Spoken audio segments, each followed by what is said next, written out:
Los primeros 3 meses de 1976 constituyeron un infierno. Estallaban bombas y se cometían numerosos secuestros y atentados, mientras el gobierno de Isabel Perón actuaba erráticamente, cambiando ministros y haciendo declaraciones que nadie creía. Así, el 24 de marzo se produce un golpe de Estado que la destituye del cargo. Se comunica a la población que a partir de la fecha el país se encuentra bajo el control operacional de la Junta Militar. La Junta de Comandantes, integrada por el teniente general Jorge Rafael Videla, el almirante Eduardo Emilio Macera y el brigadier general Orlando Ramón Agosti, asume el poder y designa como presidente de facto a Jorge Rafael Videla y a José Martínez de Hoz como ministro de Economía, quien el 2 de abril anuncia su plan para contener la inflación, detener la especulación y estimular las inversiones extranjeras. Algunas acciones del nuevo gobierno se basan en la suspensión de la actividad política y los derechos de los trabajadores, la intervención de los sindicatos, la CGT y la Confederación General Económica, la prohibición de las huelgas, la disolución del Congreso y los partidos políticos, la destitución de la Corte Suprema de Justicia, la censura de los medios de comunicación, la quema de miles de libros y revistas considerados peligrosos y además se apodera de numerosos organismos.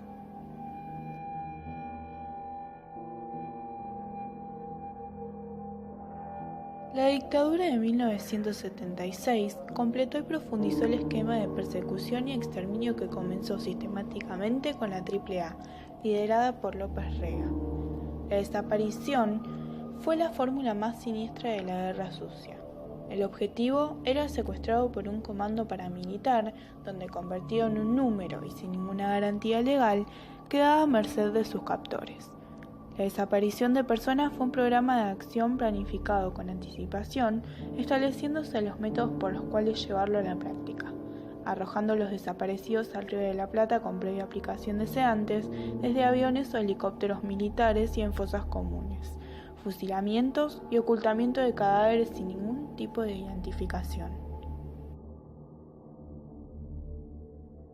Se levantaron centros clandestinos de detención y torturas que se encontraban en el propio centro de las ciudades del país. Existieron 340 distribuidos por todo el territorio.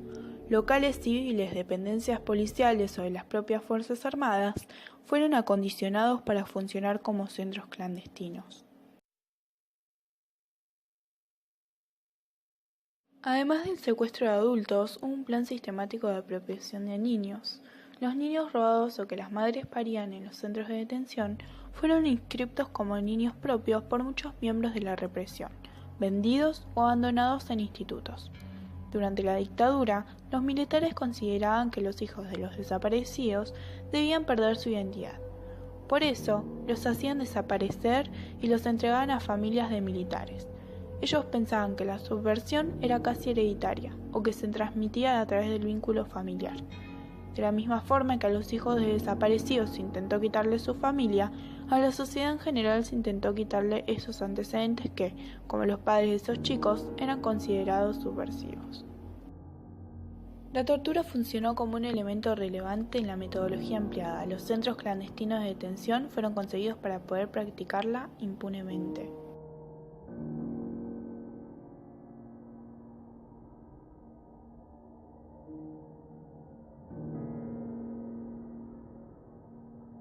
En 1982, el gobierno militar pasaba una crisis de legitimidad ante los ojos del mundo y de los argentinos. Así, decidió intentar la recuperación de las Islas Malvinas, que estaban en disputa longeva con el Reino Unido. Argentina intentó tomar posesión del territorio, pero el ejército de Margaret Thatcher ganó el conflicto. La derrota ocasionó la caída de la tercera junta militar y, meses después, la cuarta llamó a elecciones en 1983. Raúl Alfonsín, candidato civil de la Unión Cívica Radical, ganó la votación. El último gobierno militar fue sin duda el peor de todos. La censura, la excesiva violencia, el uso de la tortura y los 30.000 desaparecidos son recuerdos de aquella época difícil de olvidar y que aún resuenan en los oídos de la gente.